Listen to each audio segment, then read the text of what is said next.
Ang tungkol kay Grace, masasolve din natin ito, Macy. Please. Patuloy pa rin sabi ni Jared. Hindi rin nagpahuli si Grace sa eksena.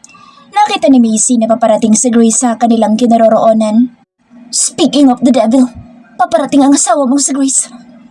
Anya kay Jared at inihinda ang sarili sa susunod na mangyayari. Well. Umuwi na pala ang una at nawawalang asawa mo, my dear husband, Jared. Sa Grace, nahalata ang galit at ang sobrang pagsaselos nang tiningnan siya mula ulo hanggang paa. Mommy, sino po ba magandang babae na kausap ni Daddy? Tanong pa ni Gian. Grace, please, huwag kang bastos. Saway kaagad ni Jared kay Grace. Bakit? Sarah, alam mo na ba na ikaw sa Macy? Kaya nandito ka na ngayon at umuwi? Papayag ka lang ba na tayong tatlo'y magkatabi sa isang silid at papagitnaan natin si Jared tuwing matutulog? Sunod-sunod na tanong sa kanya ni Grace. Ano ba, Grace? Muling saway ni Jared. Hayaan mo ako, Jared. Tinatanong ko lang ang una mong asawa kung okay lang ba sa kanya. Pasinghal na namang sagot ni Grace. Naginit ang tenga ni Macy sa narinig. Akala siguro nito ay ganoon na lang siya kabait para manahimik lang. Masyado ka namang na-obsess sa asawa nating dalawa, Grace. Para kang aso na inaagawan ng pagkain. Nang insultong sagot niya rito. Ito pa ang maganang magalit sa kanya ngayon na siya nga itong masyadong nasasaktan sa sitwasyon. Son of a bitch! Pagkasabi noon ay sinampal siya nito ng malakas at nabigla naman siya sa pagsampal nito. Kaya mabilis din niya itong nagantihan ng malakas na pagsampal. Susugurin sana siya ni Grace ngunit maagap itong napigilan ni Jared. Bitawan mo ko, Jared! Nagpupumiglas na sigaw ni Grace. Nag-iiyak naman si Gian ng todo at kinuha ito ng yaya nito. Bitawan mo ang babaeng yan, Jared! Ipapakita ko sa kanya kung paano ko ilalampas yung pangmumukha niya. Nang gagalaiting sigaw na rin ni Macy. Akala siguro ni Grace na magpapakumbaba na lang siya dito. No, hindi iyon pwede. Patuloy pa rin nagpupumiglas si Grace para sugurin ng away si Macy ngunit hinawakan talaga ito ng mahigpit ni Jared. Tama na! Tama na, Grace! Nasasakal na talaga ako sa'yo! Sabi din ni Jared na mas lalong diniina ng pagkakahawak kay Grace.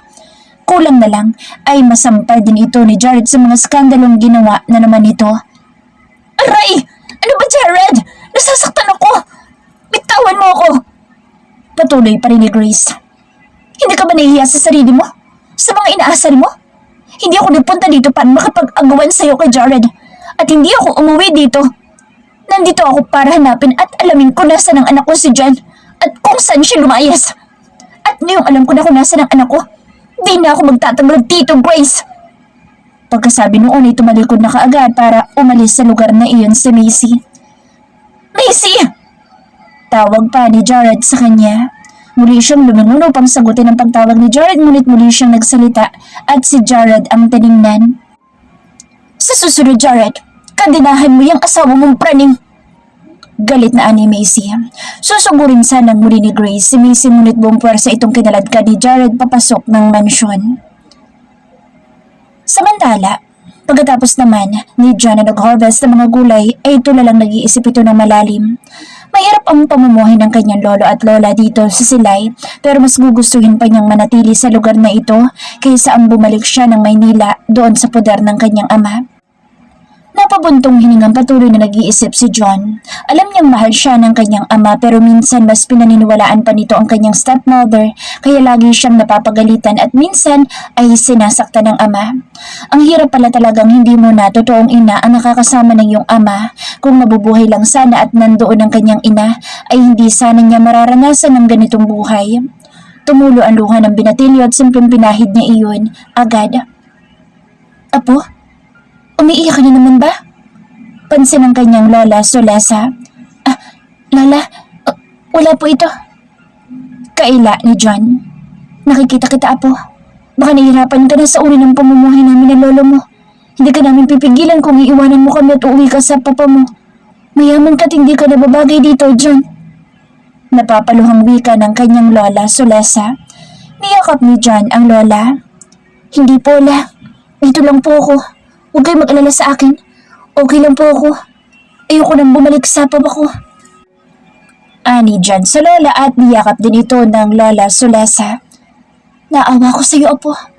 Wala ka na ng ina, malayo ko na din sa papa mo. Ani Lola Solesa. Okay lang po ako, La. Promise. Sagot naman ni John, ngunit hindi napigilan kung mawala na naman ang luha sa mga mata. Natigil sila sa pag-uusap nang may biglang kumatok sa pintuan. Baka nandiyan na si Lola mo, John. Ang sabi ni Lola Solesa. Ako na lang po magbubukas kay Lolo, La. Ang sabi ni John at nagmamadaling binuksan ito ang pintuan. Natigilan pa si John nang hindi ang Lolo Pablo niya ang nabungaran kundi isang magandang babae na parang nakikita at namumukhaan na niya.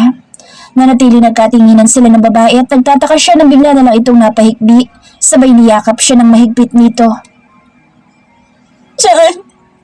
Sambit ng babae. Sino po kayo? Takang tanong ni John. Kumalas ito ng pagkakayakap at muling tumingin sa kanya. John, anak. Ako to. Ang mama Macy mo. Pakilala ni Macy na umiiyak habang hinahawakan ng magkabilang pisngi ng anak na si John. Napakalaki na pala ni John at napakagwapong bata nito. Noong iniwan niya ito ay batang-bata pa ito noon. Ano po? Kayo ang mama ko? Hindi makapaniwalang ulit ni John. Oo, anak. Ako to. Ang iyong ina. Buhay ako. Wika ni Macy at patuloy ang pag-agos ng mga luhas sa mga mata. Sino yan, Apo? Tanong ni Lola Solesa, ang ina ni Macy. Sumunod pala ito kay John. Namanga ito na makitang anak na si Macy. Macy, anak? Ikaw ba yan? Gulat na sabi ni Solesa. Mama, oo. Ako to. Buhay ako. Sagot ni Macy. Naku, anak. Buhay ka pala. Tuwang-tuwa si Aling Solesa at niyakap ang anak. John, siyang mama Macy mo. Hindi mo na ba siya natatandaan? Ani Solesa sa apo. Doon ni John niyakap ng mahigpit ang inang si Macy. Mama! Sambit ni John na hindi na nahiyang umiyak ng todo dahil sa sobrang kaligayahang nadarama sa oras na iyon. Buhay pa lang kanyang ina at laking pasalamat niya sa may kapal na kinaawaan siya nito. Nag-iyakan na matagal na mag-iinang John at Macy. Kukunin ko kayo dito, anak. Babalik tayo ng Maynila at doon na tayo maninirahan at magkakasama habang buhay. Kayo ng lola at lola mo. Sabi ni Macy sa anak. Hindi na kayo magpapakahirap pa ni Itay, Nay. Bibigyan ko kayo ng magandang buhay doon. At ikaw, anak, kahit may ibang pamilya na ang papa, Jared mo, hindi pa rin tayo maghihirap at mabibigyan pa rin kita ng magandang kinabukasan. Mahabang sabi ni Macy sa anak at sa kanyang inang matanda na. Mababakas sa mukha ng binatilyong si John ng sobrang kaligayahan ng mga sandaling iyon. Mararanasan na niya talaga ang pagmamahal at pag-aaruga ng isang ina. Dinala nga ni Macy ang anak na si John pabalik na Maynila sa lugar ng Makati City kasama ang kanyang mga magulang at doon sila titira sa malaking bahay na pag-aari na niya. Nababalitaan naman ni Jared na nandoon na ang kanyang anak na si John sa puder ng asawang si Macy. Hindi pwedeng ganun-ganun na lang na isusuko niya ang kanyang tunay na pamilya. Kaya naisip niyang puntahan at dalawin ang kanyang mag-ina. Saan ka pupunta? Sa lubong ni Grace kay Jared. Okay, sasabihin ko sa iyo, Grace. Pupuntahan ko ang asawa at anak ko. Kaya please lang, huwag mo na akong harangan. Kalmadong wika ni Jared. Magkasalubong ang mga kilay ni Grace. Ganun lang yun kadali, ha, Jared? Paano kami ni Gian? Basta mo na lang ba kami babasura? Yun ang hindi ko mapapayagan. Nagsisimula na naman ang pagtatalo nilang dalawa. Ano ko si Gian at hindi ko siya pwedeng talikuran. At sana, Grace, maunawaan mo ang sitwasyon namin ni Macy. Mahal ko ang una kong asawa, kaya hiyaan mo na lang kami. Hindi na napigil ang salita ni Jared. Gago ka, Jared! Ani Grace sabay sampal na naman ito kay Jared. Sobra ng pananakit mo ng damdamin ko. Gigil na dagdag ni Grace dahil sa galit. Pero mas nasasaktan si Macy, Grace! Giit ni Jared at nagmamadaling tinalikuran si Grace. Nakita at narinig naman ni Madam Brenda Dominguez ang muling pag-aaway ng anak at ng pangalawang asawa, kaya lumapit naman ito. Jared, bumalik ka dito! Sigaw na rin ni Brenda sa anak ngunit hindi na napigilan pa si Jared at umalis talaga ito. Nang tingnan ni Madam Brenda si Grace ay matalim itong nakatingin sa kanya. Mama, Brenda, masyado na talagang sinasaktan ako ni Jared. Akala niya siguro basta-basta niya na lang ako pagtatabuyan. Ani Grace at lumalapit ito kay Brenda. Huwag kang mag-alala, Grace. Hindi ko hayaang balikan ng anak ko sa Macy. Sagot ni Brenda. Biglang sumilay ang mga ngiti sa labi ni Grace. Siguraduhin mo lang, Mama, na ako pa rin ang kakampihan mo. Dahil alam mo na alam ko ang tinatago mong baho. Sabi ni Grace sa kanyang bianang hilaw. Grace! Ani Madam Brenda na nanlaki ang mga mata. Yes, Mama. Kaya humanap ka na naman ng paraan para muling mawala sa Macy. Samantala, isang katulong naman ni na Macy ang nakabukas ng gate ng mag-doorbell si Jared sa malaking bahay na ipinamana ni Ferdinand kay Macy. Magandang araw sa iyo, Mana. Pagbibigay galang ni Jared sa may edad na katulong ni na Macy. Magandang araw din sa iyo, sir. May kailangan ba kayo? Tanong ng katulong na si Aling Minda. Asawa po ako ni Macy. Nandyan ba siya at ang aming anak na si John? Diretsyong sabit pakilala ni Jared. Saglit pang natigilan ang katulong ngunit pinapasok naman siya kaagad. Nadat na ni Jared na masayang nagkukwentuhan ng kanyang asawa at anak. Nandoon din pala ang mga magulang ni Macy na sina Aling Solesa at Mang Pablo.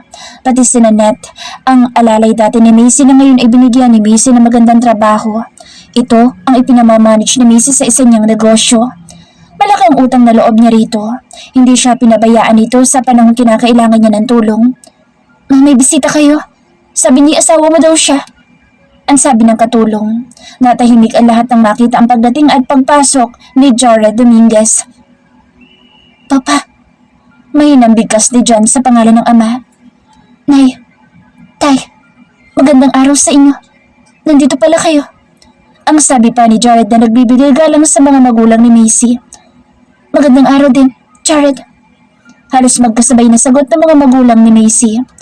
Iniwan ni Nanette at ng mga magulang ni Macy ang tatlo na sina Macy, Jared at ang anak ng mga ito na si John para magkausap ng maayos. John, anak, kamusta ka na? Mabuti naman sumama ka sa mama Macy mo pauwi sa ating lugar. Ang sabi ni Jared sa anak. Bakit naman hindi ako sasama? Matagal ko nang pinangarap ang mama ko para maramdaman ko naman ang pagmamahal ng isang ina. At kayo po, kung talagang mahal mo ko, bakit hindi mo pinahalagahan ang damdamin ko na huwag masaktan, Papa? Mahabang sagot ni John sa ama, habang si Macy ay nanatiling nakikinig lang. Bakit sabi mo yan, anak? Mahal kita, anak. Malungkot na sabi ni Jared sa anak. Kung ano man ang iniisip mo ay nagkakamali ka, anak. Mahalaga ka sa amin ng Lola Brenda mo at mahal na mahal ka namin. Aminin ko minsan nagkakamali at sasaktan kita. Ngayon ko lang na-realize na nakikinig ako kay Grace. Sorry kung nasasaktan kita. Alam ng Panginoon na sobrang pag-aalala ko sa'yo. Mahabang dagdag na sabi ni Jared sa anak. Pero patawad din po, Papa. Hindi na ako uuwi sa mansyon. Masaya na ako dito nakasama ang Mama Macy ko. Mahal na mahal kong aking ina. Hindi tulad sa asawa mo ngayon na lagi siyang galit sa akin at pasakreto niya akong kinukurot kapag wala ka. At ngayon, sisingilan at pagbibintangan ng mga kasalanan hindi ko ginawa. Kaya ayoko na sa impyanong buhay na kasama kayo ng pangalawang asawa mo. Mahabang sabi ulit ni John. Anak, sino bang may sabi sa iyong papayag ako at hayaan kung muli na bumalik ka sa pudan ng papa mo? Hindi kaya ng ama mong ipagtanggol ka mula sa tigring asawa niya ngayon. Sabat naman ni Macy sa usapan. Napatingin sa kanyang asawang si Jared at si John naman ay mahina ang boses na nagpaalam sa kanyang mga magulang at pumasok na ito sa sariling kwarto. At napagsolo sila ng asawang si Jared. Narinig mo na mga sinasabi ng anak mo? Ayaw na niyang bumalik sa poder mo dahil sa asawa mo. At ngayon, ano pang hinihintay mo? Ano pang kailangan mo, Jared? Pwede ka nang umalis. Pagtataboy ni Macy dito. Kahit masakit para sa kanya na ipagtabuyan ito pero kailangan niya iyong gawin. Gusto na niya ng tahimik na buhay kasama ang kanyang anak.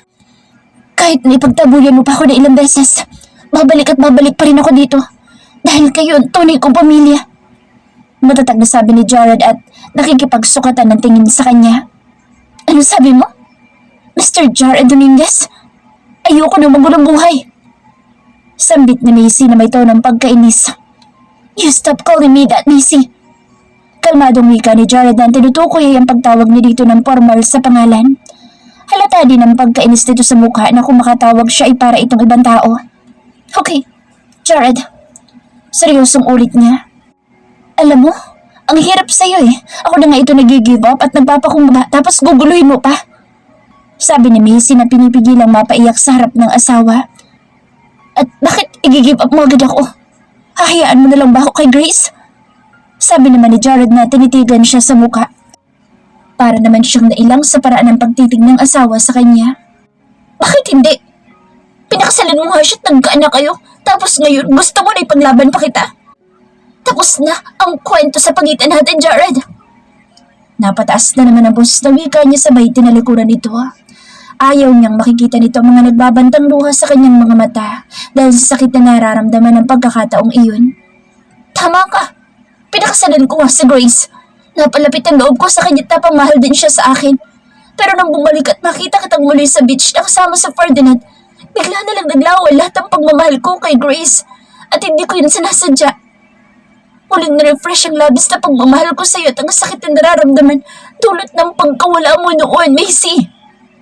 Mahabang wika ni Jared. Ayoko nang makinig sa mga sasabihin mo. Huwag mong gawin yan kay Grace na nasasaktan ang anak niyo. Sagot niyang nanatiling nakataliko dito para hindi nito makikita ang tuluyang kumuwalang luha sa kanyang mga mata.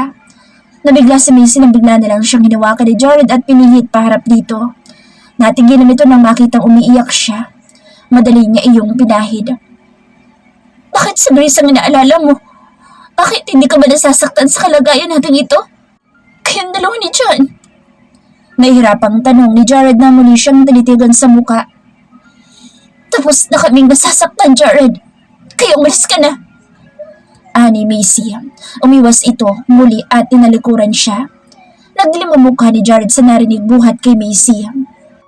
At sa tingin mo ba, hindi ako nasasaktan sa pagtataboy mo ngayon sa akin? For God's sake, Macy! Ilang taon ako naghintay sa'yo. Lagi akong umaasang buhay ka pa at babalik ka pa sa buhay namin ni John. Kaya lang sa 6 na taong paghihintay at paghanap ko sa'yo, nawalan na ako ng pag-asa. Patuloy na sabi ni Jared na parang maiiyak na din ngunit halata ang pagpipigil nito sa sarili. Lumingon ditong muli si Macy at muling nagsalubong ang kanilang tingin. Oo, hindi ka nakapaghintay sa pagbabalik ko. Pero labis akong nasasaktan sa tuwing naiisip ko ang pangako mo sa akin noon. Sabi mo pa noon, ako lang ang mamahalin mo at wala ng iba. Sinungaling! Sumbat ni Macy na tuloy na talagang kumuwala ang lahat ng puod sa kanyang dibdib sa harap ng asawa. Macy, sorry. Sorry, sweetheart. Nasambit ni Jared. Tapos ng usapang ito, kailangan ko na magpahinga kaya makakauwi ka na. Mahina niya sabi dito at tumalikod na talaga ng tuluyan. Matamlay na naiwang napaupo si Jared sa sofa ng salas kung saan sila nag-uusap ni Macy. At habang si Macy naman ay binuhos ang pag-iyak sa loob ng kanyang kwarto. Nasasaktan talaga siya ng sobra lalo na sa pag-uusap nila ngayon ng asawa at sa pag-iwan niya rito sa salas. Lasing na lasing si Jared nang makauwi ng mansyon. Pag-uwi niya mula kanina sa kanyang mag-inang Macy at John ay dumiretso siya sa kanyang kaibigan na si Rico at nakipag-inuman dito. Hindi biro ang problema dinadala niya ngayon, kaya siya naglalasing para saglit na makalimot sa lahat. My God, Jared! Where have you been? Ang lasing-lasing mo! Ana Grace at inalalayan si Jared. Oo nga pala, galing ito kay Macy. Yun ang sabi nito kanina na pupuntahan nito. Ang unang asawa nito. Nagdilim ang anyo ni Grace habang inaalalayan ng asawa paakyat sa itaas kung saan ang kwarto nila. Pinagtatabuyan ako ng Macy. Ayaw na ng asawa ko sa akin, Grace. Sabi pa ni Jared sa lasing na boses. Halos dumuwal na ito sa kalasingan. Puro ka, Macy! Macy! Baka mapupuno na ako, Jared, at makapatay ako. Mapapatay ko ang Macy na yan. Wisit! Galit na singhan ni Grace kay Jared hanggat nakarating sila sa kanilang kwarto. Pabulagtang humiga si Jared sa kama ng kwarto nila ni Grace. Inayos naman ni Grace ang pagkakahiga nito. Hindi akalain na Grace na bigla na lang siyang yayakapin ng mahigpit ni Jared at ikinatuwa niya iyon at nakikiliti sa ginagawa nito. Halos magkalapat na ang kanilang mukha sa sobrang lapit noon at nangahalikan na sana siya ni Jared ay bigla itong pumikit kaya hinayaan niya na lang iyon. Sabay pikit sa mga mata. Ngunit muli siya nagmulat ng mga mata nang marinig na sinambit nito ang pangalan ni Macy. Nanlaki ang mga mata niya sabay sampal dito ng malakas at itinulak ang lasing na si Jared. "Damn you, Jared!" Singhal ni Grace. At si Jared naman ay diretsyong nakatulog pagkatapos niyang masampal at maitulak ito. Umiyak si Grace sa sobrang puot na nararamdaman sa dibdib sa mga sandaling iyon. Mula nang bumalik si Macy ay hindi na siya naging masaya sa piling ni Jared at lagi na lang siya nasasaktan. Kinabukasan ay tulog pa rin si Jared kahit mataas na sikat ng araw. Baka na-hangover ito sa kalasingan kagabi. Nandoon pa rin ang galit at puot ni Grace dahil sa nangyari kagabi. Bumaba na ito mula sa itaas kung saan ang kwarto nila ni Jared at nabutan pa ni Grace ang bian ng si Madam Brenda na nakabihis at papaalis na. "Where are you going, Mama?" Pahabol na tanong ni Grace kay Madam Brenda. "Oh, Grace. Aalis ako at..." wika ni Madam Brenda at nag-alilangang idiretsyong sasabihin nito. "Grace, namimiss ko ang aking apo na si John. Kaya pupuntahan ko siya at dadalawin. Kung maaari, ibabalik ko ang aking apo dito. Hindi ako papayag na doon siya titira na tuluyan sa kanyang inang si Macy. Isa siyang Dominguez at isa sa tagapagmana ng angkang ito. Silang dalawa ni Gian. Kaya hindi ako makapapayag na tuluyan na lang ni Gian na makasama mga hampas lupang lolo't lola nitong mga taga-probinsya." "What? Si John, ibabalik mo dito? Baka gusto mo din, Mama, na ibalik pati si Macy dito?" Inis na sabi ni Grace. "No, hindi Grace. Si John lang. Hindi yan mangyayari." Sagot naman ni Madam Brenda. "At sa tingin mo ba'y papayag si Macy sa gusto mo mangyari? Siguro papayag lang ang babaeng iyon kung pati siya idadalhin mo dito sa mansyon." Hindi na naitago ni Grace ang galit sa mga mata. Naiinis na talaga siya. Si Jared ay puro Macy at ngayon naman ang bian ng hilaw, niya ay si John na naman ang sentro nito. "Grace, relax. Relax ka lang. Hindi ka dapat ganyan. Hindi ka dapat ganyan, kahot. Dapat utak ang gagamitin mo. Hindi yung puro ka nalang galit. Wala kang mapapala dyan." Saway ni Madam Brenda kay Grace na naiinis na din ang tono ng pananalita nito. "Sige, Mama. Puntahan mo na si John at kapag magigising na yun si John, sasabihin ko na lang sa kanya kung sino mastermind sa pagka-crash ng aeroplanong sinasakyan noon ni Macy. Diba? Nakasurvive ang piloto, Mama?" "Yes. Dahil nakahanda ang piloto ng aeroplanong iyon at plinano niyong dalawa kapalit ang 3 million pesos na ibinigay mo sa kanya. Kaya sinasadya nitong ganoon ang mangyari." Mahinang pagkakabigkas ni Grace dahil kunwari sekreto lang talaga nilang dalawa iyon ang kanyang bian ng hilaw. Sawa na talaga si Grace. Kung hindi lang sana niya laging ibinablockmail ang mama ni Jared, ay siguradong nandoon pa rin si John sa mansyon. "Will you shut your mouth, Grace? Palagi mo nila akong binablockmail. Apo ko din si John. Kung mahal ko si Gian, eh ganoon din si John. Pero ako silang mahal." Ani Brenda na mahina nga ang boses ngunit mariin naman ang pagkakabigkas dahil sa galit ito kay Grace. Tila maiiyak din ito. Miss na nito ang apong si John. "Sige, magdrama ka, Mama. Ikaw ang bida at ako naman ang kontrabida. Kung ako sa'yo, para hindi malaman ng anak mo ang baho mo. Sundin mo ako. Pabayaan mo na si John. Si Gian lang ang karapat-dapat na magmana sa lahat ng ari-arian ng pamilyang ito." Mariing sabi ni Grace at pangiipit sa bianan. Parang umalsa ang dugo ni Madam Brenda sa mga narinig mula kay Grace. Nagkamali talaga siya ng babaeng interesado sa kanyang anak. "But Grace, alam mo naman na siguro na si John ang legal na anak at hindi pwede sa batas na wala siyang mamanahin sa huli. Si John ang priority ng batas dahil siya ang anak ni Jared sa legal. Kaya hindi pwede mga sinabi mo." Napataas na ang boses ni Madam Brenda dahil naiirita na talaga ito kay Grace. "Sige, Mama. Labanan mo ako. Tingnan lang natin kung hindi ka kasuklaman ng sarili mong anak pag nalaman niyang ikaw ang..." "Tumigil ka! Sumusobra ka na, Grace. Sige, gawin mo yan. At ipapakita ko sa lahat kung paano kita kakalad ka rin palabas ng mansyong ito. You have no right here dahil hindi ka nagal na asawa ng anak ko." Doon na lumabas ang hindi mapigilang temper ni Madam Brenda Dominguez. Nabigla si Grace sa mga sinasabi ni Madam Brenda. Yun ang unang pagkakataong pinagsalitaan siya nito ng maanghang na salita. Tuluyang umalis na nga si Madam Brenda at naiwang nag-iisa si Grace. Hindi siya patatalo sa labanang ito. Sinimula na siyang insultuhin ng bian ng hilaw. Nakaramdam si Grace na parang wala na yata siyang kakampi dahil sa pag-aaway nila ng kanyang bian ng hilaw. Kaya kinalma niya ang sarili at nag-isip kung anong pwedeng gawin niya. Gagawin niya lahat para hindi maagaw sa kanya si Jared ng unang asawa nitong si Macy. Kaya dapat na maging tuso siya sa kanyang hakbang na gagawin. Idadaan muna niya ang lahat sa santong dasalan at kung hindi ineffective, idadaanan niya ang lahat sa santong paspasan. Nagulat na lamang si Macy isang araw kung sino ang kanyang bisita sa office. Pinapasok ito ng kanyang secretary pagkatapos niyang sabihin papasukin ito. Pagpasok nito ay ganoon na lamang ang kanyang pagkagulat kung sino ang nasabing bisita. Si Grace iyon, ang pangalawang asawa ng kanyang asawang si Jared. Grace, bulalas niyang sambit. Macy, ani Grace sa mahina at malumanay na boses. Parang may kakaiba dito. Bigla yatang nawawala ang pagiging tigre nito. Maupo ka. Ang sabi ni Macy na itinuro ang upuang kaharap sa kanya. Naupo naman ito. Hindi na ako magpapaligoy-ligoy pa, Macy. Nandito ako para humingi sa iyo ng pabor. Panimula na Grace at nagsimula din itong umiyak sa harap ni Macy. Ano yan, Grace? Nagtatakang tanong ni Macy. Hindi yata siya makapaniwala na iiyak ito sa kanyang harapan ngayon. Ikaw lang makatutulong sa akin, Macy. At sana ipagbigyan mo ko. Sorry nga pala dahil sa masama ipinakita ko sa iyo. Madamdaming sabi ni Grace. Ano yan, Grace? Malamig na tanong ni Macy at wala expression sa mukha niyang makikita. Parang hindi yata kapanipaniwala na bigla na lang itong bumait. Nanatiling napatingin si Grace sa kanya at nagtama ang mga mata nilang dalawa. Nandoon ang mga luhang patuloy na namang namalisbis sa pisngi nito. Siguro hindi talaga ito nagpa-plastik-plastikan lamang.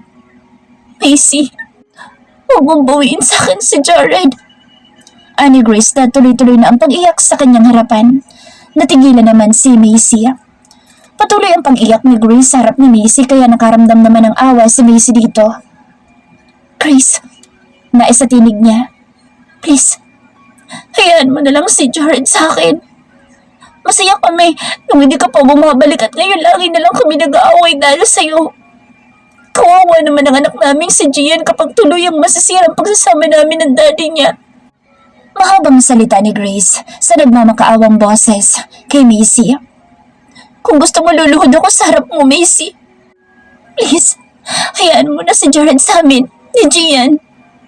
Ang patuloy na sabi ni Grace at aakma na sana luluhod ito ngunit pinigilan niya ito nang makitang tototohanan nito. Ang sinasabi, No, hindi mo na kailangan lumuhod, Grace. Maagap na sagot ni Macy dito, kaya hindi naman na ituloy ang pagluhod sana nito. Macy, anong gagawin ko? Patuloy na sabi nito sa kanya. Okay, hindi ko babawiin sa'yo si Jared. Pangako, Grace.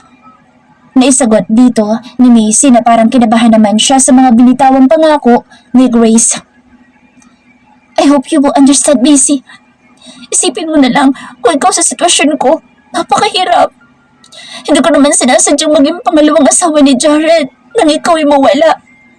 Siya ang kusang lumapit at niligawan ako.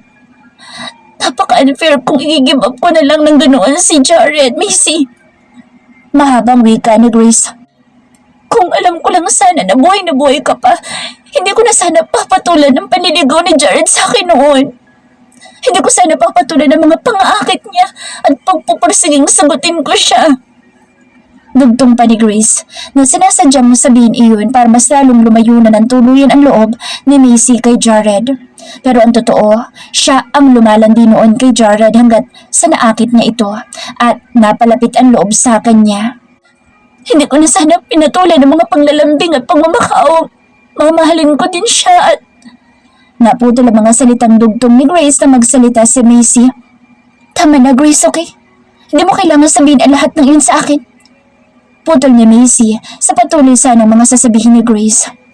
Ang sabi ni Macy, dahil sa loob-loob niya sobrang masasaktan na naman sa mga detaling iyon ni Grace tungkol sa panliligaw ng asawang si Jared dito noon. Sinungaling talagang asawa niya. Hindi nito tinupad ang mga pangako nito sa kanya noon. Sa'yo na si Jared at wala na akong balak na bawiin siya galing sa'yo. Mariin pambigkas ni Macy kay Grace. Natutuwa naman si Grace ng lihim sa mga reaksyong ipinakita ni Macy at sa pangakong binitawan nito sa kanya. Nang makapagpaalam na si Grace at nakaalis, ay hindi napigilan na naman ni Macy ang umiyak. Apektadong-apektado talaga siya kaya nakapagdesisyon na siya na hindi na talaga siya makikipag-ayos sa asawang si Jared at iiwasan niya talaga ang presensya nito. Kaya ba kaya niya? Gusto na niyang maging maligaya ng tuluyan kasamang anak na si John pagkatapos na makamove on sa lahat ng nangyayari sa kanya, lalo na sa kanyang marriage. Winaglit muna ni Macy sa isipan ang lahat ng problema at ipinofocus ang kanyang atensyon sa kanyang trabaho sa office. Pagka lunch break na ay minsang sinipot siya ni Nanette sa kanyang office upang sasabay na silang kumain sa restaurant na malapit lang sa kanyang opisina. Naikwento niya kay Nanette ang pagpunta sa kanya ni Grace at ang mga hinihiling nito sa kanya. Ang sabi naman nito ay hayaan na lamang si Jared sa pangalawang pamilya nito para magkaroon naman siya ng payapang pamumuhay kasama ni John dahil tingin nito ay hindi ito padadaig sa kanya lalo na kung si Jared na ang pag-uusapan.